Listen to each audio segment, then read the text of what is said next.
Hello बच्चों। आज की इस क्लास में हम डिस्कस करेंगे अबाउट केमिकल रिएक्शन और केमिकल इक्वेशंस के बारे में। तो हमें जानना होगा कि केमिकल रिएक्शन और इक्वेशन में क्या डिफरेंस होता है। तो केमिकल रिएक्शन और इक्वेशन में डिफरेंस जानने से पहले आपको कुछ और जानना होगा जिन्हें कहते हैं चेंजेस। आपको पता होगा कि हमारी साइंस में दो तरह के चेंजेस होते हैं। एक होते हैं फिजिकल चेंजेस और एक होते हैं केमिकल चेंजेस। ठीक है। अब फिजिकल चेंजेस क्या होते हैं और केमिकल चेंजेस क्या होते हैं। मान के चलो कि आपने कुछ भी ऐसा अपने सराउंडिंग में ऐसा ऑब्जर्व किया कि वहाँ पे कोई एक चेंज हो रहा है, आपको लग रहा है कि वहाँ चेंज हो रहा है, बट उस चेंज के होने के बाद अगर कोई नया सब्सटेंस नहीं बन के आता है, मतलब कोई नया सब्सटेंस नहीं बना जिसकी प्रॉपर्टी पुराने वाले सब्सटेंस से अलग है, तो ऐसे चेंजेस को हम कहते हैं फिजिकल चेंजेस। फॉर एग्जाम्पल, जैसे कि आपने देखा कि आपने अपने रेफ्रिजरेटर से आइस के क्यूब निकाले और आइस क्यूब को अगर किसी बाउल के अंदर रूम टेम्परेचर पर अगर उसे छोड़ देते हैं तो आइस मेल्ट होना स्टार्ट हो जाती है। अब आइस जब मेल्ट होगी तो वो क्या बनाएगी? लिक्विड वाटर बनाएगी। और इससे पहले भी क्या था? आइस थी, वाटर की आइस थी। तो क्या हो रहा है कि जब सॉलिड फॉर्म में थी तभी वो वाटर मॉलिक्यूल था और जब वो लिक्विड फॉर्म में तभी वाटर मॉलिक्यूल है। यानी कि कोई नया सब्सटेंस नहीं बन के आ रहा है। इसका मतलब ये हो गया कि वो एक फिजिकल चेंजेस है। ठीक है। अब बात करते हैं केमिकल चेंजेस की।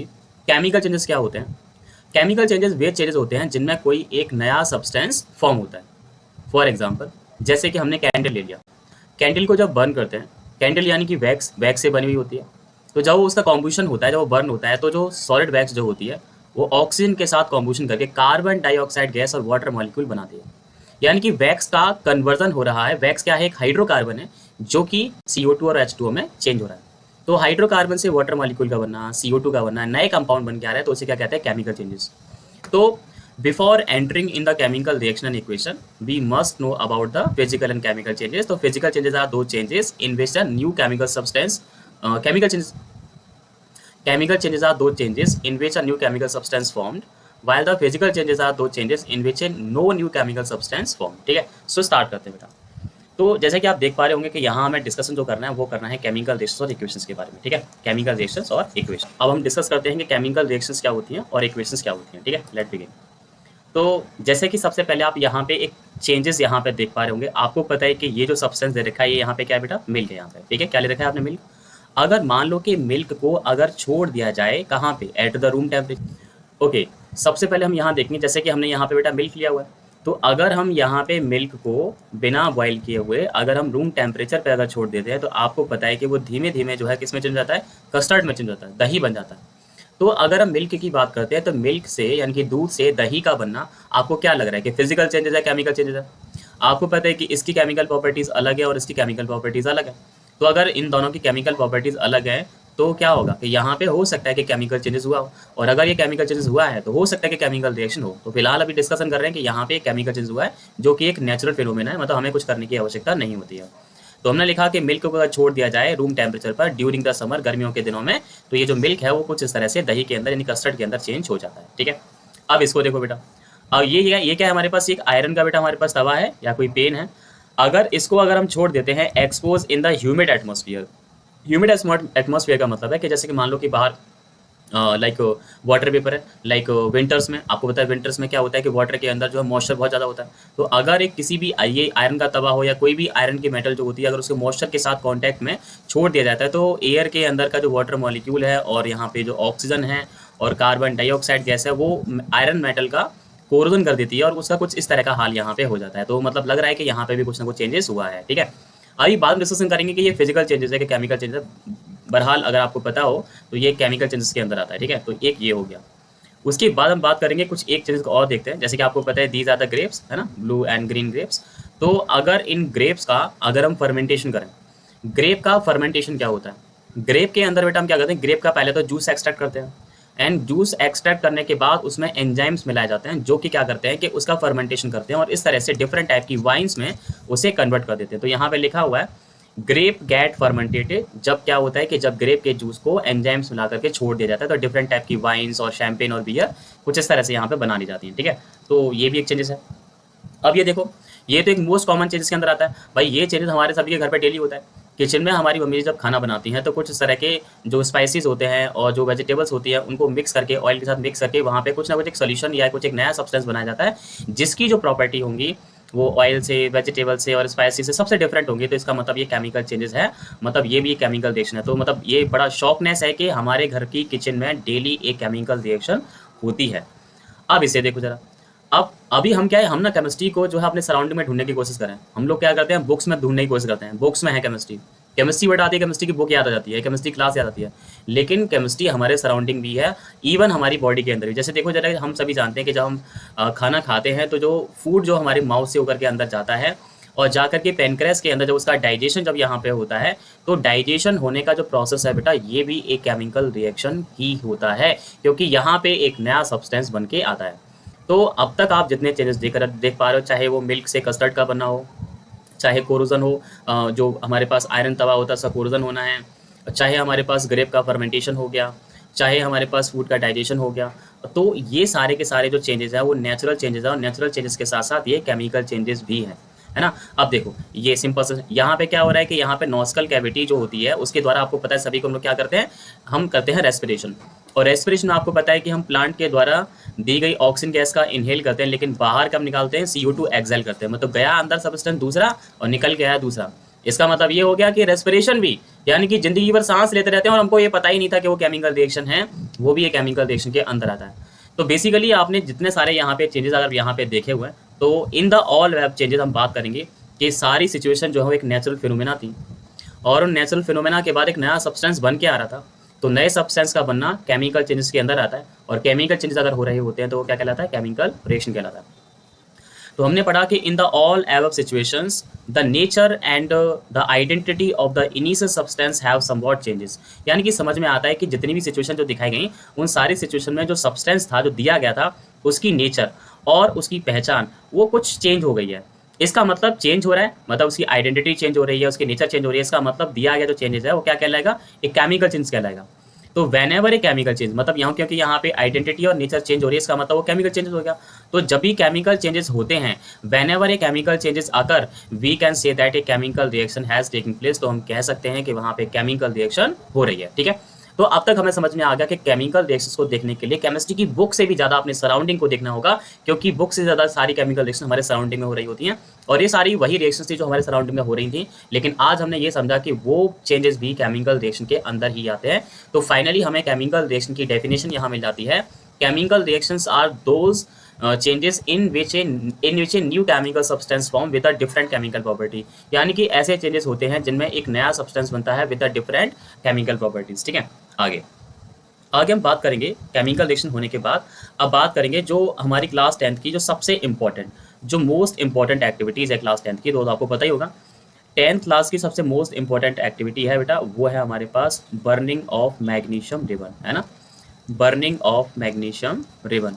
और आप सभी को पता होगा कि हमारे चैनल पे हमने ये वीडियो ये बनाई थी और सभी ने इसको देखा भी होगा कि मैग्नीशियम का क्या है कि जनरली एक वायर होता है, मैग्नीशियम का जनरली एक वायर होता है।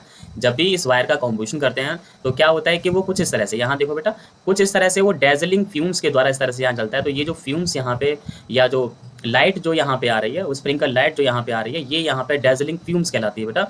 तो डेजलिंग फायर जो होती है, डेजलिंग फ्लेम जो होती है, उसके साथ यहाँ पे मैग्नीशियम मेटल बर्न होता है। और मैग्नीशियम मेटल जब बर्न होता है, यानी कि Mg state of S plus O2 state of G, तो इन दोनों से बेटा एक नया केमिकल सब्सटेंस बनता है MgO स्टेट ऑफ S। तो हमसे कहा है कि एज वी हैव ऑब्जर्व, जैसा कि हमने ऑब्जर्व किया है, दैट मैग्नीशियम रिबन, जब भी मैग्नीशियम रिबन को बर्न्स करते हैं with A dazzling white flame, तो ये डेजलिंग वाइट फ्लेम से यहाँ निकलती है, और उस दौरान क्या होता है, इट चेंजेस, वह बदल जाता है इनटू ए वाइट पाउडर, कुछ इस तरह का बेटा वाइट पाउडर यहाँ बन जाता है। अगर आपको डेजलिंग फ्लेम देखनी है तो प्लेलिस्ट में जाकर के बर्निंग ऑफ मैग्नीशियम रिबन को आप सर्च करेंगे वीडियो पर, वहाँ देखेंगे किस तरह से बर्न करते हैं। This powder is of magnesium oxide, ये जो पाउडर जो होता है बेटा वो मैग्नीशियम ऑक्साइड का होता है। एंड इट इज फॉर्म्ड, यह बनता है due to the reaction between the magnesium और ऑक्सीजन, ये मैग्नीशियम और ऑक्सीजन की रिएक्शन की वजह से बनता है। इट मीन्स यहाँ पे ये सामने जो दे रखा है, ये जो एक्टिविटी है, यहाँ पे आपको ध्यान रखना होगा कि बर्निंग ऑफ मैग्नीशियम रिबन करते हैं तो मैग्नीशियम ऑक्साइड का व्हाइट पाउडर बनता है, क्योंकि यहाँ पे एक नया केमिकल सब्सटेंस बनना है। इसका मतलब बर्निंग ऑफ मैग्नीशियम रिबन क्या है, Cr है, मतलब केमिकल रिएक्शन है, ठीक है। आगे बढ़ते हैं बेटा। अब देखो यहाँ पे कुछ एक सिस्टम लिया हुआ है, इस सिस्टम को थोड़ा समझो बेटा। इस बीकर के अंदर हमने यहाँ पे क्या लिया हुआ है, डाइल्यूट सल्फ्यूरिक एसिड लिया हुआ है, ठीक है। अगर हम इस बीकर की बात करेंगे तो इस बीकर के अंदर हमें क्या करना है कि जो डाइल्यूट सल्फ्यूरिक एसिड है इसको यहाँ पे कॉर्क लगा करके एक जो पासिंग ट्यूब है उसके हेल्प से यहाँ पे डाइल्यूट सल्फ्यूरिक एसिड को यहाँ पे कोनिकल फ्लास्क के अंदर ले लेना है। अगर यहाँ बात करोगे तो यहाँ क्या लिया हुआ, यहाँ पे हमने बेटा जिंक के पीसेस लिए हुए हैं, जिंक मेटल आप सभी जानते हैं। तो यहाँ पे जिंक मेटल के यहाँ पे पीसेस बेटा हमने लिए हुए हैं। अगर इन पीसेस को यहाँ पे डाइल्यूट सल्फ्यूरिक एसिड में डालेंगे तो क्या होगा, वैसे तो हमने सभी ने सीखा ही है कि अगर हम केवल जिंक मेटल ना हो, जिंक मेटल के अलावा कोई और भी मेटल हो, तो जैसे ही आप यहाँ पे सल्फ्यूरिक एसिड के अंदर बेटा डालोगे H2SO4 state of aqueous dilute है, तो आपको पता होगा कि यहाँ पे एक कंपाउंड बन के आता है बेटा जिंक सल्फेट, है ना, ZnSO4 स्टेट ऑफ AQ बनता है। और साथ ही साथ यहाँ पे हाइड्रोजन गैस बेटा यहाँ पे निकलती है और साथ ही साथ यहाँ पे हीट भी रिलीज होती है। तो अगर आप ऑब्जर्व करोगे तो यहाँ पे दो चेंजेस एक साथ हो रहे हैं। एक तो हाइड्रोजन गैस बनेगी, तो जब हाइड्रोजन गैस बनेगी तो उसके बबल्स बनेंगे। देखो बेटा, ये देखो बबल्स, एक बबल ये बना, ये तो हाइड्रोजन गैस के बेटा एक तो बबल्स निकलेंगे, है ना, और बबल्स के साथ साथ यहाँ पे हीट भी रिलीज होगी। तो यहाँ पे दो चेंजेस एक साथ देखने को मिलेंगे, बबल्स निकलेंगे और प्लस हीट भी रिलीज होगी। तो और ये दोनों के दोनों जो है केमिकल चेंजेस को बताएंगे। तो हमने कहा है कि फॉर्मेशन ऑफ बबल्स यानी कि बबल्स का निकलना, है ना, एंड इवेल्युएशन ऑफ गैस और गैस का इवेल्युएशन होना, ठीक है। तो यहाँ पे हीट इज गिवन आउट क्योंकि हीट यहाँ पे निकलती है। तो यहाँ पे क्या होता है, चेंज इन टेम्परेचर। दो चीज़ें हो रही हैं, एक तो चेंज इन टेम्परेचर हो रहा है और बबल का इवोल्यूशन हो रहा है ना। तो यहाँ पे ये बता रहे हैं कि यहाँ दो चीज़ें हो रही हैं, एक तो हाइड्रोजन गैस निकल रही है। तो हाइड्रोजन गैस देखो, ये तो पता है कि जिंक मेटल सल्फ्यूरिक एसिड के साथ मिलकर के नया सब्सटेंस बना रही है। तो देयर इज नो डाउट कि वहाँ पे केमिकल रिएक्शन हो रही है। अब केमिकल रिएक्शन को हमने ऑब्जर्व किया कि वहाँ पे बबल्स निकलते हैं, यानी कि गैस का इवोल्यूशन हो रहा है और गैस के इवोल्यूशन के साथ साथ वहाँ पे हीट भी रिलीज हो रही है। And they both are the characteristics of a chemical reaction, यानी कि ये दोनों के दोनों मतलब इवोल्यूशन ऑफ गैस और चेंज इन टेम्परेचर ये एक केमिकल रिएक्शन होने की पहचान है। अगर कहीं पे भी ऐसा होता है तो आप अंदाज़ा लगा सकते हैं कि वहाँ केमिकल रिएक्शन हो रही है, ठीक है। इसके बाद आगे चलते हैं।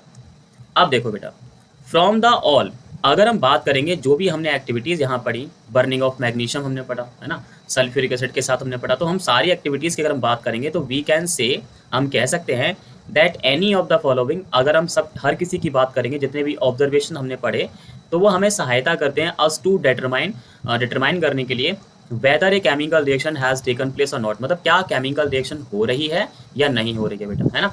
तो अब उन चेंजेस के बिहार पर हम पता कर सकते हैं केमिकल रिएक्शन हो रही है कि नहीं हो रही है। तो डियर स्टूडेंट्स, मैं आपको बताना चाहता हूँ, जैसे कि मैंने भी कहा था आपसे, कैरेक्टरिस्टिक्स ऑफ केमिकल रिएक्शन यानी कि केमिकल रिएक्शन होने की पहचान।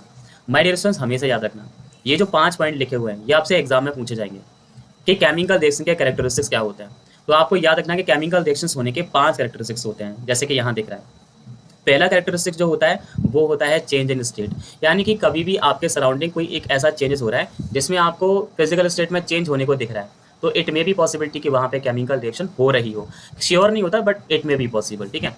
चेंज इन कलर, यानी कि आपके सराउंडिंग में कुछ भी ऐसा हो रहा है कि जैसे कि कलर चेंज हो रहा है, जैसे कि अगर मेटल लगाते हैं तो मेटल का कोरोजन होता है तो कलर चेंज देखने को मिलता है, तो हो सकता है कि वहाँ केमिकल रिएक्शन हो। अगर कोई गैस का इवोल्यूशन हो रहा है तो हो सकता है कि वहाँ केमिकल रिएक्शन हो रही हो। चेंज इन टेम्परेचर हो रहा है तो भी हो सकता है केमिकल रिएक्शन हो, और फॉर्मेशन ऑफ प्रेसिपिटेट अगर हो रहा है तो भी वहाँ पे हो सकता है केमिकल रिएक्शन हो रही है। So there are 5 characteristics of a chemical reaction, change in state, ठीक है, change in colour, evolution of gas, change in temperature and formation of precipitate. तो ये 5 जो है बेटा कैरेक्टरिस्टिक्स होती है केमिकल रिएक्शन की, इन्हें आप बहुत अच्छे से याद कर लीजिए। और इनके लिए भी मैंने एक सेपरेट वीडियो बनाई हुई है, वहाँ जाकर के आप चेक कर सकते हैं कि इन 5 को मैंने एक सूटेबल एग्जाम्पल लेकर के परफॉर्म किया है केमिस्ट्री लेबोरेटरी में, तो वहाँ पर आप जाकर से पढ़ सकते हैं, ठीक है। अब देखो बेटा, सबसे पहले आपको ये जानना होगा, इसके बारे में आपने पहले कभी ना कभी सीखा ही होगा, क्लास 9 में भी सीखा होगा। केमिकल रिएक्शन और इक्वेशन में जानने से पहले आपको कुछ चीज़ें जाननी होंगी। ये क्या है बेटा, ये हमारे पास आइस है। आपको पता है कि आइस को अगर हम रूम टेम्परेचर पे अगर छोड़ देते हैं तो क्या होता है, आइस की मेल्टिंग होती है, और मेल्टिंग होकर क्या बन जाता है, लिक्विड वाटर बन जाता है। और अगर लिक्विड वाटर को अगर ठंडा करते हैं तो क्या होता है, उसकी फ्रीजिंग होती है, और फ्रीजिंग होकर क्या बन जाता है, वापस आइस बन जाता है। यानी कि मेल्टिंग और फ्रीजिंग एक दूसरे के ऑपोजिट फिनोमेना है, ऑपोजिट प्रोसेस है, ठीक है। मेल्टिंग में क्या होता है, अगर हम मेल्टिंग की बात करेंगे तो मेल्टिंग में जो सॉलिड होता है वो लिक्विड में चेंज होता है, और फ्रीजिंग में क्या होता है कि लिक्विड सॉलिड में चेंज होता है। वैसे ही लिक्विड वाटर बनने के बाद अगर हम क्या करेंगे, उसे फिर से रूम टेम्परेचर पे अगर छोड़ देंगे तो उसका इवापोरेशन होगा, और इवापोरेशन से क्या बनेगा, वेपर यहाँ पे फॉर्म होगी, है ना बेटा, क्या फॉर्म होगा, वेपर, यानी कि वाटर वेपर फॉर्म होगी। और वाटर वेपर बनने के बाद अगर उसे ठंडा करते हैं तो फिर क्या होगा, फिर से वहाँ पे लिक्विड बन जाएगा, जिसे हम कहते हैं कंडेंसेशन। तो समझ में आ गया कि इवापोरेशन और कंडेंसेशन एक दूसरे के ऑपोजिट फिनोमेना है, ठीक है। अब बात करते हैं कि अगर किसी गैस को अगर ठंडा किया जाए और ठंडा करके गैस को डायरेक्टली अगर सॉलिड में चेंज करते हैं तो इस प्रोसेस को कहते हैं डिपोजिशन। और अगर सॉलिड को गर्म करके अगर डायरेक्टली अगर आप गैस में चेंज करते हो विदाउट चेंजिंग इन लिक्विड तो उसे कहते हैं सब्लिमेशन। ठीक है, तो यहाँ पे सब्लिमेशन और डिपोजिशन एक दूसरे के ऑपोजिट फिनोमेना है। इन सारे प्रोसेस को याद रखा जाए। पहला melting solid into liquid, second होता है freezing liquid into solid, next evaporation liquid into vapour, and next होता है हमारे पास condensation gas into liquid, next होता है डिपोजिशन गैस इनटू सॉलिड, और नेक्स्ट होता है हमारे पास सब्लिमेशन सॉलिड इनटू गैस। तो ये सारे प्रोसेस आपने पहले ही क्लास 9 में डिस्कस कर लिए होंगे। आई होप कि आप इनके बारे में पहले से जानते होंगे। ठीक है, तो हम बेसिकली केमिकल रिएक्शंस के बारे में डिटेल में डिस्कस करने वाले हैं। ठीक है, सबसे पहले हम जानेंगे चेंज इन स्टेट के बारे में। अब देखो बेटा, देखो अभी इससे पहले तो ये चेंज इन स्टेट तो हमने डिस्कस कर ही लिया। ये चेंज इन स्टेट इतनी तरह के हो सकते हैं, मतलब अगर मान लो कहीं पे भी कोई भी आपको प्रोसेस दिख रहा है, मतलब सॉलिड से लिक्विड बनना हो, लिक्विड से गैस बनना हो, कोई भी फिजिकल स्टेट में चेंज दिख रहा हो, तो इट मे बी पॉसिबिलिटी हो सकता है कि वहाँ केमिकल रिएक्शन हो, लेकिन आप श्योर नहीं हो सकते, लेकिन हो सकता है केमिकल रिएक्शन हो। तो चेंज इन स्टेट में जो हमारा पहला कैरेक्टरिस्टिक था वो तो ये हो गया। ठीक है, अब आता है चेंज इन कलर। जैसे कि यहाँ पे क्या हो रहा है कि एक हमारे पास जो एक फ्रूट है जिसका यहाँ पे क्या हो रहा है, कलर चेंज हो रहा है, मतलब और ये किसकी वजह से होता है, आप जानते हैं कि आप जो जैसे ये चेरी है तो उसकी जब राइपनिंग होती है, जब वो पक रहा होता है, जब कोई फ्रूट चाहे वो मैंगो हो, चाहे वो एप्पल हो या कोई भी फ्रूट हो, तो जब उसकी राइपनिंग होती है तो राइपनिंग होने के साथ साथ वो अपने कलर भी चेंज करता है। जैसे कि आपने बहुत ही कॉमन एग्जाम्पल देखा होगा, आपने बनाना का एग्जाम्पल देखा होगा। तो बनाना का जब फ्रेश होता है तो वो ग्रीन कलर का होता है, लेकिन धीमे धीमे जैसी उसकी राइपनिंग होती है तो वो धीमे धीमे येलोइश कलर में चेंज होता जाता है ना। तो वो क्या होता है, कलर चेंज हो रहा था, यानी कि उसके अंदर केमिकल रिएक्शंस हो रही होती हैं। ऐसी इस चेरी को देखो, पहले वो ग्रीन थी और धीमे धीमे कैसी होगी, रेडिश हो गई, रेड हो गई। तो मतलब यहाँ पे क्या है, चेंज इन कलर हो रहा है, इट में भी पॉसिबिलिटी कि वहाँ पे केमिकल रिएक्शन हो रही हो। तीसरा जो कैरेक्टरिस्टिक था वो था चेंज इवोल्यूशन ऑफ गैस। अब देखो बेटा, यहाँ पे इंडस्ट्रीज हैं।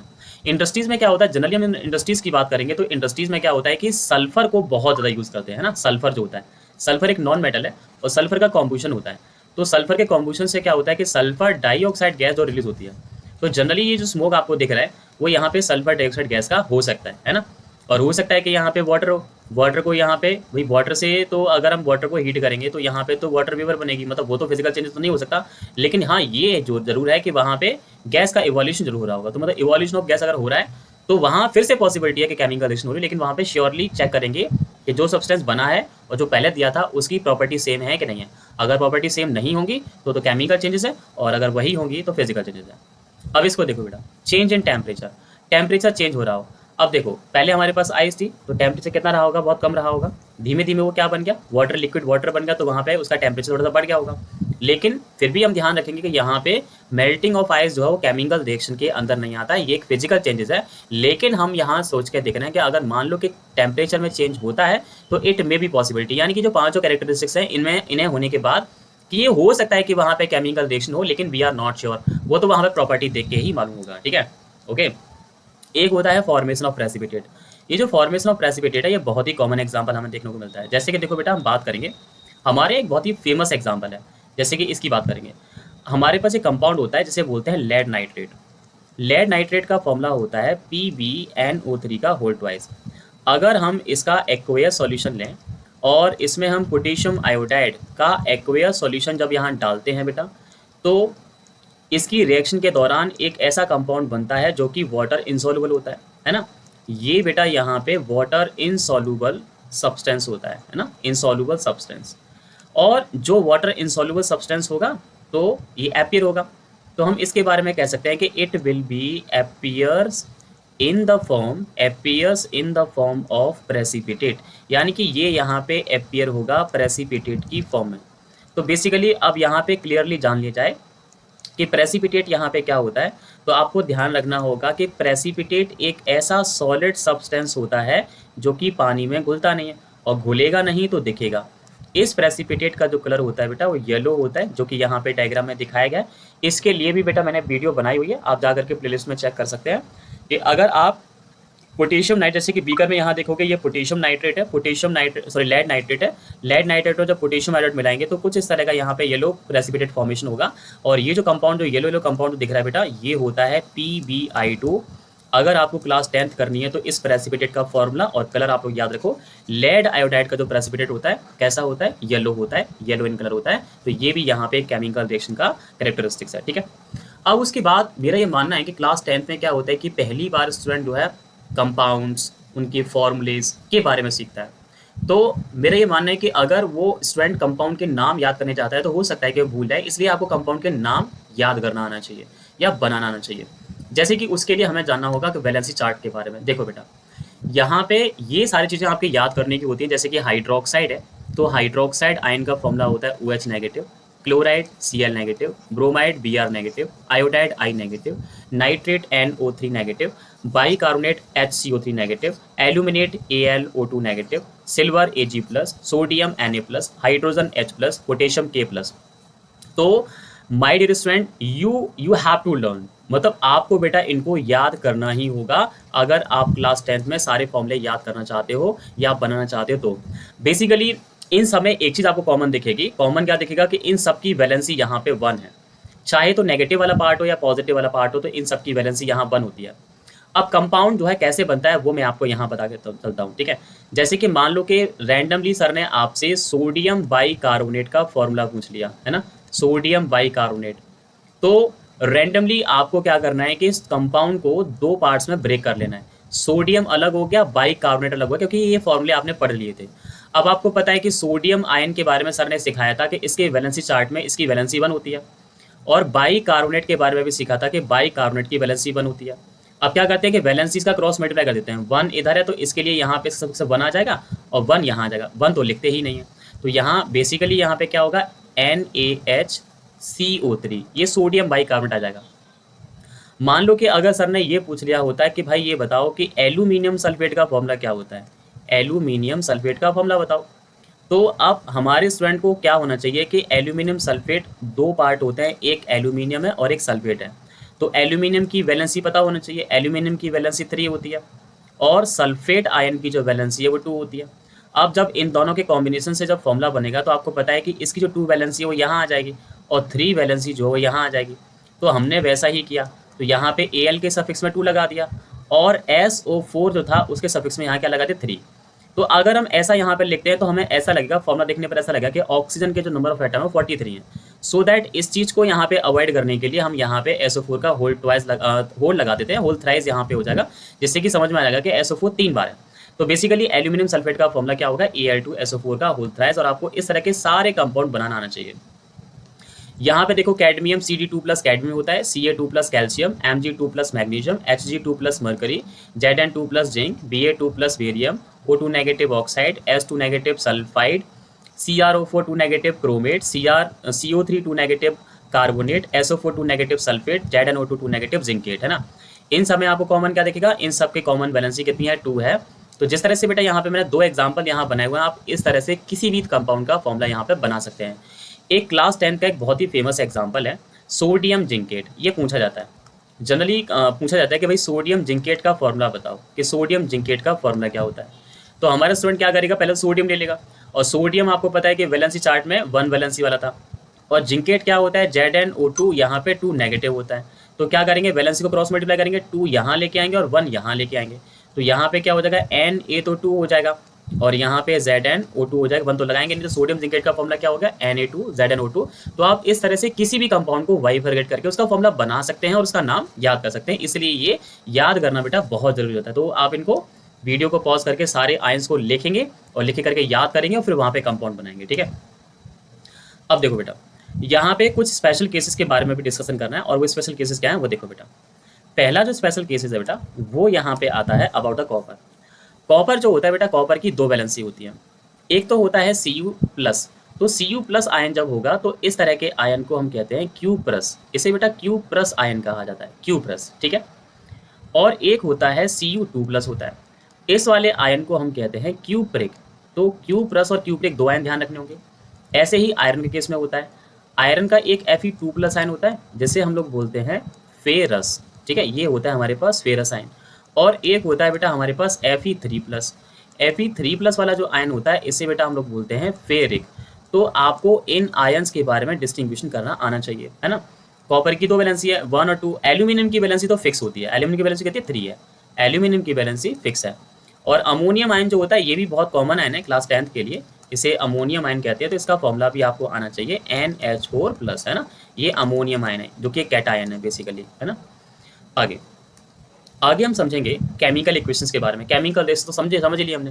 Chemical reactions are those changes in which a chemical changes take place. अब हम बात करेंगे केमिकल इक्वेशन क्या होती हैं।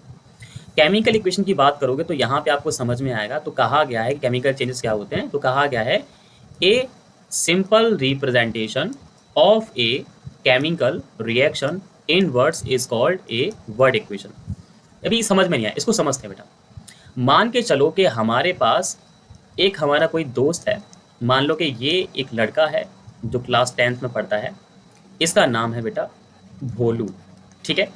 अब देखो हमने कहा कि ये यहाँ पे भोलू है ना। अब ये भोलू भोलू है और ये यहाँ पे क्या है, ये इसकी नाम की स्पेलिंग है। अगर कोई हमसे कहेगा कि भाई भोलू कहाँ है, तो भोलू ये नाम है और ये रियल एग्जिस्टेंस है। तो भोलू को अगर रिप्रेजेंट किया जाएगा, भोलू अगर अपने आप को रिप्रेजेंट करना चाहेगा तो क्या करेगा, अपना नाम लिखेगा आई एम द भोलू।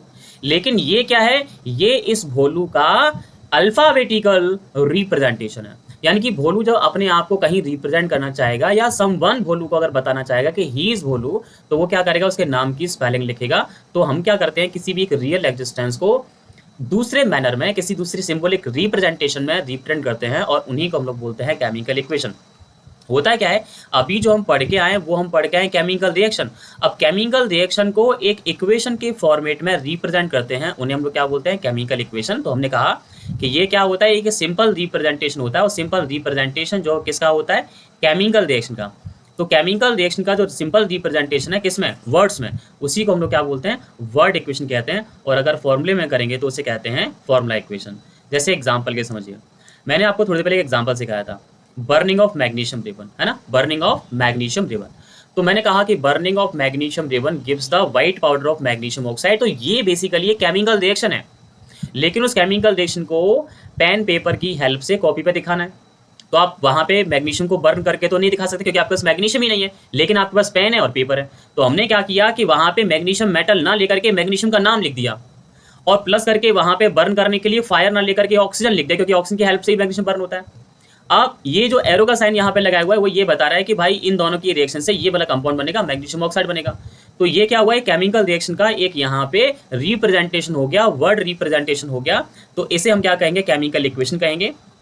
अब आपको सबसे इंपॉर्टेंट बात जो जाननी होगी वो ये जाननी होगी कि लेफ्ट हैंड साइड में जो भी कंपोनेंट लिखे जाते हैं, जैसे कि यहाँ पे मैग्नीशियम लिखा गया है और ऑक्सीजन लिखा हुआ है, तो इन कंपाउंड्स को हम लोग क्या बोलते हैं, रिएक्टेंट्स बोलते हैं। तो आज की बात आप ध्यान रखना कि रिएक्टेंट्स क्या होता है। रिएक्टेंट्स वे कंपाउंड होते हैं जो किसी केमिकल इक्वेशन में लेफ्ट हैंड साइड में लिखे जाते हैं, और प्रोडक्ट वे कंपाउंड होते हैं जो किसी केमिकल रिएक्शन में राइट हैंड साइड में लिखे जाते हैं। तो the compound which written in the left hand side in a chemical reaction known as the reactant, और जो राइट हैंड में लिखे जाते हैं वो क्या होता है, प्रोडक्ट होता है। तो यहाँ पे ये क्या है, केमिकल इक्वेशन। बेसिकली आपको जानना होगा कि सामने जो यहाँ पे लिखा हुआ है ये केमिकल इक्वेशन है। लेकिन केमिकल इक्वेशन दो तरह की होती है, अभी बताया। एक तो हमारे पास होती है वर्ड इक्वेशन होती है ना, और एक कौन सी होती है, एक होती है फॉर्मूला इक्वेशन होती है। दोनों में डिफरेंस क्या होता है, यहाँ देखो बेटा, कंपाउंड्स के वर्ड्स लिए हैं कि उनके फॉर्मूले लिए हैं। तो आप देखोगे कि हमने यहाँ पे कंपाउंड के वर्ड्स, कंपाउंड्स को उनकी वर्ड फॉर्मेट में लिखा है, इसका मतलब ये वर्ड इक्वेशन है। अगर हम इन यहाँ पे वर्ड्स की जगह फॉर्मूले अगर इनके यूज करते हैं तो वो क्या बन जाती, फॉर्मूला इक्वेशन बन जाती है। ठीक है, आगे बढ़ते हैं बेटा। अब देखो यहाँ पे जो एरो का साइन जो यहाँ पे लिया हुआ है, ये जो एरो यहाँ दिखता है, जैसे जनरली गिव्स आउट कहते हैं, तो यहाँ लिखा हुआ है एरो इंडिकेट द यील्ड, ये बताता है कि क्या बन के आ रहा है, और साथ ही साथ डायरेक्शन को बताता है। दो चीजें बताता है कि मतलब किस डायरेक्शन में बनना है और क्या बनना है। तो मैग्नीशियम ऑक्साइड बनना है और राइट हैंड साइड में बनना है। तो ये एरो का आपको ध्यान होना चाहिए। ठीक है, अब यहाँ पे लिखा हुआ है एक केमिकल इक्वेशन जो है वो क्या है, एक शॉर्ट हैंड है, छोटा सा तरीका है, संक्षिप्त तरीका है किस चीज का, केमिकल चेंजेस को दिखाने का। ये केमिकल चेंजेस जो भी होते हैं उनको दिखाने का शॉर्ट हैंड तरीका है। अब देखो, अभी जो हमने वर्ड इक्वेशन लिखी थी, यहाँ पे हमने उसकी फॉर्मूला इक्वेशन लिखी, क्योंकि मैग्नीशियम का सिंबल ले लिया हमने Mg, ऑक्सीजन का सिंबल ले लिया हमने ऑक्सीजन, और जो मैग्नीशियम ऑक्साइड था उसका भी हमने फॉर्मूला ले लिया। तो अभी हमने क्या किया, उस केमिकल रिएक्शन में जितने भी कंपाउंड यूज हुए थे या फिर जो बन के आए थे उनके फॉर्मूले हमने यहाँ पे लिख लिए। So these are basically chemical equation, और इसे क्या कहेंगे, फॉर्मूला इक्वेशन कहेंगे। और आपको पता है कि यहाँ पे मैग्नीशियम और ऑक्सीजन जो रहेंगे वो रिएक्टेंट रहेंगे, और मैग्नीशियम ऑक्साइड जो होगा वो प्रोडक्ट होगा। ठीक है, ये चीज़ ध्यान रखेंगे।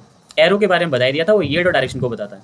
आगे कहा गया, अब एक चीज़ समझना, एक चीज़ आपको जाननी होगी कि क्या होता है कि केमिकल रिएक्शन की अगर हम बात करते हैं तो उनको दो कैटेगरी में बांटा जाता है कि एक होता है बैलेंस इक्वेशन और एक होता है अनबैलेंस इक्वेशन। ठीक है, तो बैलेंस और अनबैलेंस इक्वेशन को कैसे चेक करते हैं, मैं उसका एक इजी आपको कॉन्सेप्ट आपको बता रहा हूँ जो क्लास 10th में आपको फॉलो करना ही करना होता है। क्या होता है वो देखो जरा बेटा। आप क्या करते हैं बेटा, यहाँ पे कुछ कॉलम्स बनाते हैं। जैसे कि मान लो कि हमने एक कॉलम यहाँ पे बनाया एलिमेंट का, कि हमारी इक्वेशन में कौन कौन से एलिमेंट यूज हुए हैं।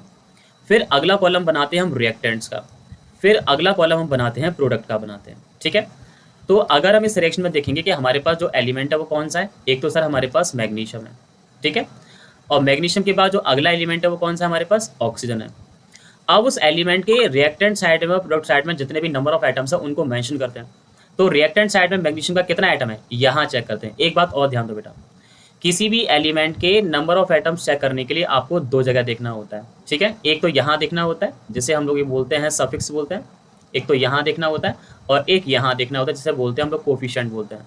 तो पहले हम सफिक्स देखते हैं और फिर कोफिशिएंट देखते हैं, और दोनों को देखने के बाद यहाँ पे उनका क्या कर देते हैं, मल्टीप्लाई। तब जा करके हम बताते हैं कि उसके नंबर ऑफ आइटम कितने हैं। तो अगर ये ट्रेंड यहाँ पे फॉलो की जाए तो यहाँ कुछ नहीं दिख रहा है, मतलब क्या मान सकते हैं, 1। यहाँ पे भी कुछ नहीं दिख रहा है, मतलब क्या मान सकते हैं, 1। 1 का इंटू 1 से करोगे तो आंसर कितना आएगा, 1। यानी कि लेफ्ट हैंड साइड में मैग्नीशियम का जो नंबर ऑफ आइटम है वो 1 है। राइट हैंड साइड में भी यहाँ पे कितना है, देखो यहाँ 1 है, यहाँ 1 है, तो कितना हो गया, 1। ऑक्सीजन देखोगे तो बेटा यहाँ 2 है, यहाँ 1 है, तो 2 इंटू 1 करेंगे तो यहाँ पे ऑक्सीजन के नंबर ऑफ आइटम 2 हो गए। और यहाँ पे 1 है, यहाँ 1 है, तो 1 इंटू 1 कितना हो गया, 1 हो गया। तो बेसिकली जब इस तरह का एक टेबुलर फॉर्म जब बना लोगे और वहां चेक करना होगा कि रिएक्टेंट और प्रोडक्ट साइड में क्या सारे एलिमेंट के नंबर ऑफ आइटम इक्वल हैं। अगर इक्वल होते तो उसे बैलेंस इक्वेशन कहते हैं, और अगर अनइक्वल होते हैं तब उस केस में उसे कहा जाता है अनबैलेंस्ड केमिकल इक्वेशन। तो मतलब ये जो इक्वेशन सामने लिखी हुई है ये अनबैलेंस्ड केमिकल इक्वेशन है। तो आपको जानना होगा if the number of atoms of each element on the both side is same. अगर मान लो कि हर एक एलिमेंट के दोनों तरफ जो है एटम सेम है, अगर सेम होते हैं तो उसे क्या कहते हैं, बैलेंस इक्वेशन कहते हैं। अगर मान लो कि इक्वेशन में अनबैलेंस जब होगी, जब वो बराबर नहीं होंगे, है ना। इस और अनबैलेंस इक्वेशन का एक नाम और भी है, इसे स्केलेटल केमिकल इक्वेशन भी कहा जाता है। मतलब अनबैलेंस होने के साथ साथ इसे हम लोग यहाँ पे स्केलेटल केमिकल इक्वेशन भी कहेंगे, स्केलेटल केमिकल इक्वेशन, ठीक है। तो स्केलेटल का मतलब क्या होता है, अनबैलेंस होता है। तो बेसिकली सामने लिखी हुई इक्वेशन जो कैसी थी, स्केलेटल इक्वेशन, तो लिखा हुआ है सो इसलिए above reaction is the example of skeletal chemical equation और अनबैलेंस केमिकल इक्वेशन, ठीक है। अब हम बात करेंगे step involve in the writing of chemical equation. Chemical equation को राइटिंग करने के लिए कौन कौन से स्टेप इन्वॉल्व होते हैं उनकी बात करेंगे, ठीक है। सबसे पहले आपको क्या करना होता है, दो बेसिक कॉन्सेप्ट आपको माइंड में ध्यान रखने होंगे कि जो एक गिब्स आउट होता है उसके लेफ्ट हैंड साइड में रिएक्टेंट होते हैं और राइट हैंड साइड में क्या होते हैं, प्रोडक्ट होते हैं। तो रिएक्टेंट और प्रोडक्ट का ध्यान रखना बहुत जरूरी है, ठीक है। अब देखो जरा, ये लिखा हमने Mg क्या है आपको पता है, लेफ्ट हैंड में लिखा जा रहा है मतलब रिएक्टेंट है, और प्लस O2। तो यहाँ पे देखो कुछ चीज़ें आपको ध्यान रखनी है। आपको पता है कि रिएक्टेंट जो होगा वो कहाँ लिखा जाएगा, लेफ्ट हैंड साइड में लिखा जाएगा, है ना। और जो प्रोडक्ट होगा वो कहाँ लिखा जाएगा, वो राइट हैंड साइड में लिखा जाएगा। तो रिएक्टेंट कहाँ होते हैं, लेफ्ट में होते हैं, और प्रोडक्ट कहाँ होते हैं, राइट में। तो आपको पहले तो ये स्टेप ध्यान रखना होगा।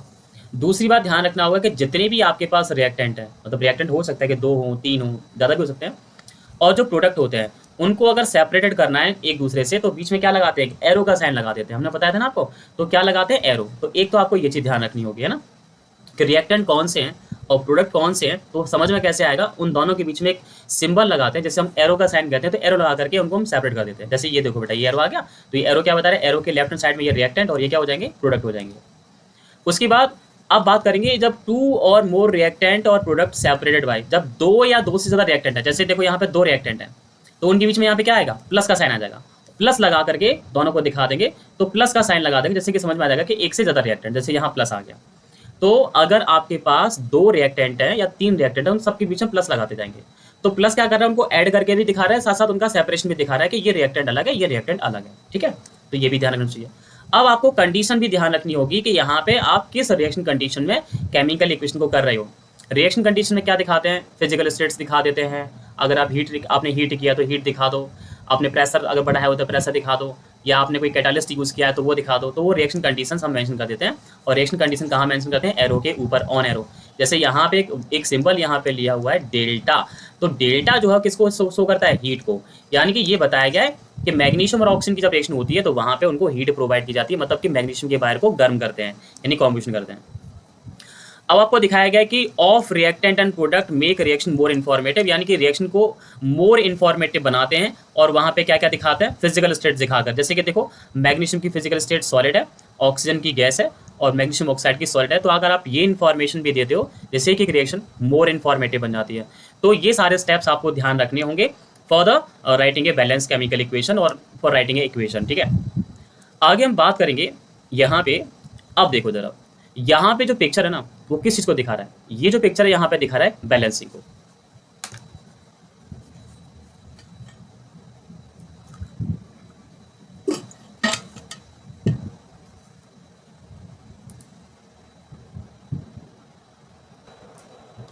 अब देखो बेटा, यहाँ पे एक पिक्चर दिखाया हुआ है। ये पिक्चर हमें क्या इंडिकेट कर रहा है? एक छोटे से पत्थर के ऊपर एक बड़ा सा पत्थर ले रखा है, उनके पास बहुत सारे लेयर टाइप के पत्थर यहाँ पे रखे हुए हैं। तो आई थिंक सो दैट अगर ये पिक्चर मुझे दिखाया जाएगा तो मैं यहाँ पे इसके लिए एक प्रॉपर वर्ड यहाँ पे यूज करूंगा कि ये यहाँ पे बैलेंसिंग को शो कर रहा है ना, बैलेंसिंग को। मतलब कि अब हम यहाँ पे क्या करने वाले हैं, इक्वेशन की बैलेंसिंग करने वाले हैं कि किसी भी केमिकल इक्वेशन को बैलेंस आखिरकार कैसे किया जाता है, ठीक है। तो topic name is a balancing of chemical equation, कि केमिकल इक्वेशन की बैलेंसिंग क्या होती है, ठीक है। ओके, पहले तो बैलेंसिंग ऑफ केमिकल इक्वेशन समझने के लिए हमें यहाँ पे law of conservation of mass सीखना होगा। Law of conservation of mass, आपने law of conservation of mass के बारे में क्लास 9th में ही पढ़ लिया होगा। और वो ये कहता था कि law of conservation of mass की बात करेंगे तो ये कहा गया था कि जो मास होता है ना, वो ना तो हम क्रिएट कर सकते हैं और ना ही हम क्या कर सकते हैं, डिस्ट्रॉय कर सकते हैं इन अ केमिकल रिएक्शन। तो लॉ ऑफ कंजर्वेशन ऑफ मास का मतलब ये था कि किसी भी केमिकल रिएक्शन में मास ना तो क्रिएट होता है और ना ही डिस्ट्रॉय होता है। इसको एक एग्जांपल से समझ सकते हैं। जैसे कि मान लो जब आप कार्बन को ऑक्सीजन के साथ जब बर्न करते हो तो वहाँ पे कार्बन डाइऑक्साइड गैस बनती है। अब कार्बन का जो एटॉमिक मास होता है वो 12 होता है, ऑक्सीजन के मॉलिक्यूल का जो एटॉमिक मास होता है वो 32 होता है। दोनों को ऐड करेंगे तो 44 ग्राम मोल इनवर्स यहाँ पे इनका मास आ जाएगा। अब CO2 को निकालेंगे तो कार्बन का यहाँ पे 12 हो गया, ऑक्सीजन का यहाँ पे 32 हो गया। तो फिर से एक बार यहाँ पे कितना हो गया, 44 ग्राम मोल इनवर्स यहाँ पे आ गया, जो कि ये बता रहा है कि कोई भी केमिकल रिएक्शन जब हो रही होती है तो उसमें मास ना तो क्रिएट होता है और ना ही डिस्ट्रॉय होता है। That is the total mass of element present in the product of the chemical reaction has to be equal to the total mass of the element present in the reactant. यानी कि आपको अगर हम law of conservation of mass की बात करेंगे तो basic formula आपको ध्यान रखना होता है, the mass of reactant is equals to mass of product. यानी कि मास ना तो क्रिएट होगा और ना ही वहाँ पे क्या होगा, डिस्ट्रॉय होगा, ठीक है। तो ये चीज़ हम ध्यान रखेंगे तभी तो हम बैलेंस कर पाएंगे और इसीलिए हम बैलेंसिंग करते भी हैं। अब देखो बेटा, जैसे कि अगर हम बात करेंगे हमारे पास कुछ इस तरह के केमिकल इक्वेशन है। तो इस केमिकल इक्वेशन की बात करेंगे तो ए यहाँ पे रिएक्टेंट है और बी यहाँ पे रिएक्टेंट है और ए बी यहाँ पे क्या है, प्रोडक्ट है। तो law of conservation of mass के अकॉर्डिंग होना ये चाहिए कि ए और बी का जो मास होना चाहिए उन दोनों का जो एडिशन है, उन दोनों का जो सम है वो ए बी के मास के बराबर होना चाहिए, है ना। तो total mass of element in the reactants, reactant का जो मास है वो बराबर होना चाहिए total mass of element in the product. यानी कि प्रोडक्ट के मास के कैसा होना चाहिए, बराबर होना चाहिए, ठीक है। ओके, अब देखो जैसे कि हमारे पास एक इक्वेशन है और ये इक्वेशन जो है क्लास 10th की बहुत ही फेमस इक्वेशन है। So this is the most important reaction, है ना। ये जो रिएक्शन है बेटा आपको बुक में काफ़ी बार यहाँ पे देखने को मिल जाएगी कि अगर हम जिंक मेटल के पीस लें और डाइल्यूट सल्फ्यूरिक एसिड में डालते हैं तो जिंक सल्फेट और हाइड्रोजन यहाँ पे बन के आता है। तो होना ये चाहिए, लॉ ऑफ कंजर्वेशन ऑफ मास लगाएं तो इनका मास बराबर होना चाहिए। तो हमें करना क्या है कि पहले तो हमने यहाँ पे जो लिखा हुआ है ये क्या थी, वर्ड इक्वेशन थी। अब वर्ड इक्वेशन से क्या करेंगे, फॉर्मुला इक्वेशन लिखेंगे। तो देखो जिंक का फॉर्मुला हम जानते हैं क्या होता है, Zn होता है, प्लस सल्फ्यूरिक एसिड का क्या होता है, H2SO4 होता है। तो पहले H2SO4 लिख लिया, फिर हमने गिब्स आउट लगाया। जिंक सल्फेट का ZnSO4 होता है और हाइड्रोजन का क्या होता है, H2 होता है। So this is what sir, this is the word equation. मतलब बेसिकली यहाँ पे जो लिखा हुआ है ये वर्ड इक्वेशन है और ये जो यहाँ पे लिखा हुआ है क्या है हमारे पास, फॉर्मूला इक्वेशन, है ना। ये क्या है, फॉर्मूला इक्वेशन। अगर बेसिकली सर ने पूछा होता है कि ये बैलेंस है कि नहीं तो मैं क्या करता है, सर ने जैसे सिखाया था, पहला कॉलम बनाते हैं रिएक्टेंट का, तो पहले एलिमेंट का, उसके बाद बनाते हैं रिएक्टेंट का, उसके बाद बनाते हैं प्रोडक्ट का बनाते हैं, ठीक है। तो एलिमेंट कौन सा है, जिंक है। अगला एलिमेंट कौन सा है, हाइड्रोजन। अगला कौन सा है, सल्फर। अगला कौन सा है, ऑक्सीजन है। तो इस तरह से हम यहाँ पे एलिमेंट्स लिख लेंगे, उसके बाद उनके नंबर ऑफ एटम्स लिखेंगे। तो यहाँ पे 1 है, यहाँ 1 है, तो जिंक का एटम यहाँ 1 हो गया और यहाँ पे भी 1 है, तो जिंक के 1 1 हो गए। हाइड्रोजन यहाँ पे कितना है बेटा, 2 है यहाँ पे, और यहाँ पे हाइड्रोजन कितना है, 2 है। तो यहाँ पे रिएक्टेंट और प्रोडक्ट दोनों में 2 2 है। सल्फर यहाँ पे 1 है, यहाँ पे भी सल्फर 1 है। ऑक्सीजन यहाँ पे 4 है, ऑक्सीजन यहाँ पे 4 है। तो अल्टीमेटली अगर आप इस रिएक्शन को देखोगे तो यहाँ पे सारे एलिमेंट के जिंक 1 1, हाइड्रोजन 2 2, सल्फर 1 1, ऑक्सीजन 4 4, यानी कि सारे एलिमेंट के नंबर ऑफ एटम्स यहाँ पे इक्वल हैं। तो समझ में आ गया कि सामने दी गई इक्वेशन जो है वो कैसी है, बैलेंस केमिकल इक्वेशन है, ठीक है बेटा। तो यहाँ पे वही हमने अपना वही एलिमेंट का ये जो मैंने आपको बताया ये फुल फॉर्म है, ये मैंने शॉर्ट फॉर्म बनाई हुई है, एलिमेंट, रिएक्टेंट और प्रोडक्ट। नंबर ऑफ एटम्स यहाँ पे लिखने वाले हैं। तो पहला एलिमेंट क्या है, जिंक है, उसका लेफ्ट हैंड में 1 है और यहाँ पे भी देखो 1 है, दोनों जगह 1 1 है। अब देखो जरा हाइड्रोजन, लेफ्ट हैंड में कितना है 2, राइट हैंड में कितना है 2, तो कितना हो गया 2 2 हो गया। अब देखें कौन सा एलिमेंट है, सल्फर, लेफ्ट हैंड में कितना है 1 है और राइट हैंड में भी कितना है 1 है, 1 सल्फर है, तो ये 1 1 बैलेंस हो गया। अगला एलिमेंट कौन सा है, ऑक्सीजन, ऑक्सीजन कितना है 4, राइट हैंड में कितना है बेटा 4 है, तो मतलब ये भी 4 हो गया। मतलब कि बहरहाल दी गई इक्वेशन जो है एज पर the law of conservation of mass equal है। इसका मतलब ये जो इक्वेशन है वो बैलेंस है। As the number of atoms of element in the same on the both of side of the arrow, hence it is a balance chemical equation. ये एक बैलेंस केमिकल इक्वेशन का एग्जांपल है। ठीक है, आगे बात करते हैं। स्टेप 1, बैलेंसिंग कैसे करते हैं। जैसे कि मान लो कि यहाँ पे एक इक्वेशन ये दे रखी है, ये भी क्लास 10th की एक मोस्ट इंपॉर्टेंट इक्वेशन में से एक आती है। अगर मैं बैलेंसिंग की बात करूँगा तो उसमें से मोस्ट इंपॉर्टेंट इक्वेशन में से ये आती है। तो बेसिकली यहाँ पे Fe, यहाँ पे आयरन लिया हुआ है, तो आयरन लिया और यहाँ पे ये जो है बेटा स्टीम होती है, वाटर की स्टीम होती है और ये Fe3O4 है और ये H2 है। ठीक है, तो मैं आपको पहले कुछ बताना चाहता हूँ। देखो बेटा कंपाउंड देखो जरा, एक कंपाउंड होता है FeO। अगर हम इसका बाइफर्केशन करते हैं तो हमें 2 आयन मिलते हैं, एक मिलता है Fe2+ और एक मिलता है O2 नेगेटिव। Fe2+ आयन को फेरस आयन कहते हैं, इसीलिए यहाँ पे इस कंपाउंड का नाम है, इसे हम लोग बोलते हैं यहाँ पे फेरस ऑक्साइड। और या फिर क्योंकि यहाँ पे आयरन की जो वैलेंसी यहाँ पे 2 है, तो इसलिए इस कंपाउंड का FeO जो यहाँ पे नाम है, इस कंपाउंड को हम यहाँ पे बेसिकली आयरन सेकेंड ऑक्साइड कहते हैं, आयरन सेकेंड ऑक्साइड। एक कंपाउंड और होता है Fe2O3। जब इसको बाइफरकेट करते हैं तो यहाँ पे एक तो Fe3+ आयन मिलता है और यहाँ पे 2 times O 3 time O2 negative मिलता है, क्योंकि आयरन की बैलेंस यहाँ पे 3 है। सो दैट इस कंपाउंड को हम यहाँ पे आयरन थर्ड ऑक्साइड कहते हैं, आयरन थर्ड ऑक्साइड। ठीक है, इसे आयरन थर्ड ऑक्साइड कहते हैं। एक कंपाउंड और होता है जिसे हम कहते हैं Fe3O4। जब इसको बाइफरकेट करते हैं तो यहाँ पे आपको मिलता है बेटा 2 टाइम मिलता है Fe3+ आयन और 1 टाइम यहाँ पे मिलता है Fe2+ आयन और 4 टाइम मिलता है यहाँ पे O2 नेगेटिव आयन।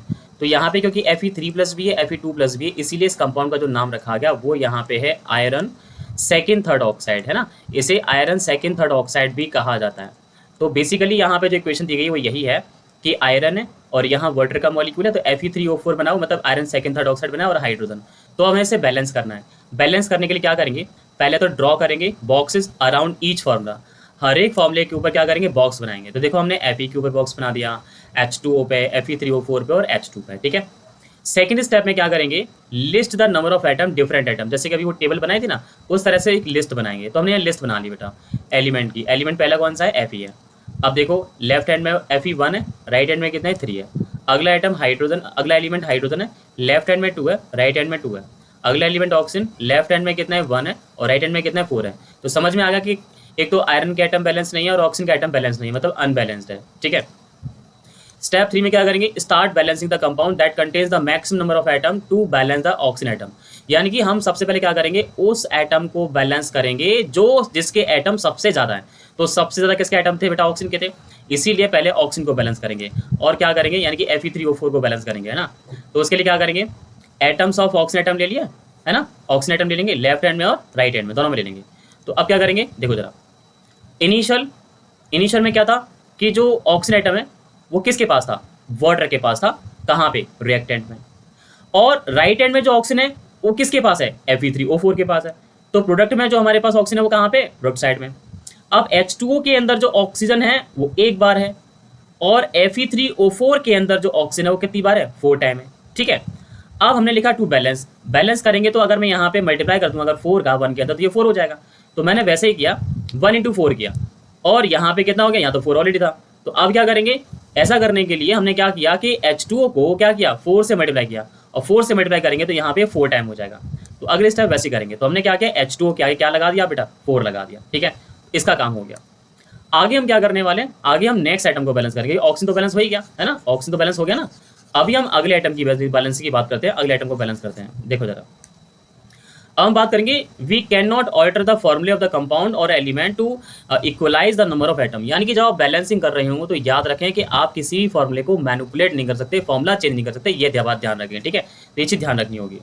आगे देखो जरा, स्टेप नंबर नेक्स्ट है let us balance the hydrogen atom. अब हाइड्रोजन के बैलेंस करते हैं, क्योंकि यहाँ पे 2 है और यहाँ पे कहता है 2 4 ज़ा 8 है। तो जैसे अभी किया था वही करो। Atoms of hydrogen in the reactant, reactant में हाइड्रोजन किसके पास है, वाटर के पास है, और राइट हैंड में किसके पास है, H2 के पास है। अब यहाँ पे हाइड्रोजन देखिएगा तो 2 4 ज़ा 8, 8 हाइड्रोजन है ना, कितने हाइड्रोजन बेटा यहाँ पे 8 है, और राइट हैंड में H2 है तो यहाँ पे कितने हाइड्रोजन है, 2 है। तो अगर इसे 8 करना है तो यहाँ पे 2 का इंटू होगा ना, तो वही हमने किया 2 बैलेंस, यहाँ तो 8 रहने दिया, लेकिन H2 में क्या किया 4 का इंटू किया। तो देखो बेटा यहाँ पे हमने 4 का इंटू कर दिया, और यहाँ पे वाटर में 4 का इंटू किया था। तो दो चीज़ें बराबर हो गई, एक तो ऑक्सीजन के आइटम बराबर हो गए और हाइड्रोजन के आइटम बराबर हो गए दोनों साइड में। आगे देखो बेटा, step number next let us balance the iron atom.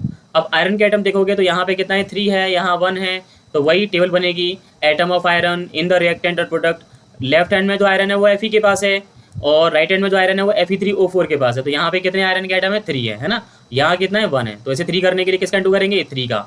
तो हमने क्या किया, Fe में क्या किया 3 का इंटू कर दिया, और राइट हैंड में 3 ऑलरेडी था तो यहाँ पे कर दिया 3 का इंटू। देखो यहाँ पे 4 का इंटू किया है, यहाँ 4 का इंटू किया है, और यहाँ पे क्या किया 3 का इंटू किया है। अभी आप चेक करोगे सबके आइटम यहाँ बैलेंस हैं, Fe3 टाइम है, Fe3 टाइम है, हाइड्रोजन यहाँ पे 2 4 ज़ा 8 टाइम है, यहाँ पे 4 2 ज़ा 8 टाइम है, ऑक्सीजन 1 4 ज़ा 4 टाइम है, और यहाँ पे 4 टाइम है। तो यहाँ पे अब जो इक्वेशन है वो बैलेंस हो गई। Check the correctness of the balance equation, तो यहाँ पे सब देखेंगे तो ये बैलेंस है। This method of balancing of equation is called hit and trial method. इस तरह के मेथड को हम हिट एंड ट्रायल मेथड बेटा कहते हैं। So this is the process of balancing of equation. Next हम एक चीज और कर सकते हैं, यहाँ पर ध्यान रख सकते हैं, the physical state of the reactant and product mentioned along with their chemical फॉर्मूले, यानी कि हम चाहें तो केमिकल फॉर्मूलों के साथ साथ उनकी फिजिकल स्टेट्स को भी मेंशन कर सकते हैं, ठीक है। तो द गैसियस, लिक्विड, एक्वेस, तो आप जानते ही हैं जब कोई फिजिकल स्टेट गैस होगी तो G लगाएंगे, लिक्विड होगा तो L लगाएंगे, एक्वेस सॉल्यूशन होगा तो A की, और सॉलिड होगा तो S, ऐसा हम कर देंगे। So the balance equation becomes, तो अगर हमने ऐसा कर दिया तो Fe स्टेट ऑफ S आ जाएगा, H2 स्टेट ऑफ G आ जाएगा, Fe3O4 स्टेट ऑफ S आ जाएगा, H2 स्टेट ऑफ G आ जाएगा। तो फाइनली आप इस तरह से किसी भी इक्वेशन को बैलेंस कर सकते हैं। आपकी एश की बुक में बहुत सारी सैम्पल प्रॉब्लम दे रखी हैं, NCERT की बुक में भी दे रखी हैं, तो वहाँ जा करके आप इस तरह से केमिकल इक्वेशन लें और उसे बैलेंस करने की कोशिश करें। अगर फिर भी अगर नहीं आती हैं तो आप उससे पूछ सकते हैं, ठीक है। तो ये बैलेंस इक्वेशन हो गई।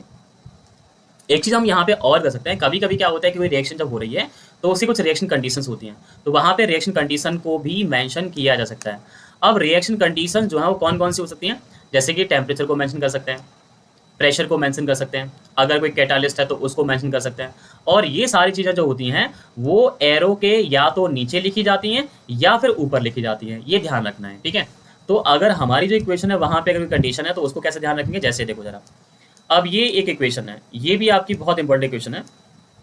यहाँ पे देखो बेटा, यहाँ पे क्या होता है कि जब मीथेनॉल का फॉर्मेशन होता है, जब मीथेनॉल बनाते हैं तो कार्बन मोनोऑक्साइड गैस और हाइड्रोजन गैस के मिक्सचर के द्वारा बनाते हैं। तो क्या होता है कि यहाँ पे जो प्रेशर तो रहता है वो 340 रहता है, तो और यहाँ पे लगभग टेम्परेचर जो है वो लगभग 300 डिग्री सेल्सियस का टेम्परेचर रहता है, और एक कैटालिस्ट और यूज़ होता है, एक तो होता है जिंक ऑक्साइड और एक होता है क्रोमियम ऑक्साइड CrO3।